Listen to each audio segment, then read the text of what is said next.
को रोल जरूर करा दूंगा। और दूसरी बात यह है कि मैं आपके उज्जवल भविष्य की कामना करता हूं, अपनी शुभकामना देता हूं, क्योंकि आप लोग जो सेवा के क्षेत्र में जाने का आपने निर्णय लिया है और आप उसकी ट्रेनिंग कर रहे हैं, ये दुनिया का सबसे बेस्ट प्रोफेशन है,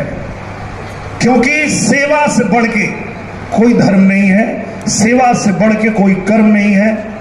आप मानवता की सेवा के लिए अपने आप को तैयार कर रहे हैं। मैं आप सबको नमन करता हूं, प्रणाम करता हूं,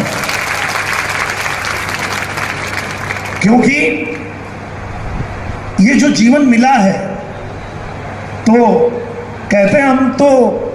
बचपन में पढ़े थे, आप लोग भी पढ़े होंगे, कि अपने लिए तो कुत्ते बिल्ली भी जीते हैं, जो दूसरों के लिए जिए उसी का इंसान वाला जन्म सफल हो जाता है। तो हम सब बड़े भाग्यशाली हैं कि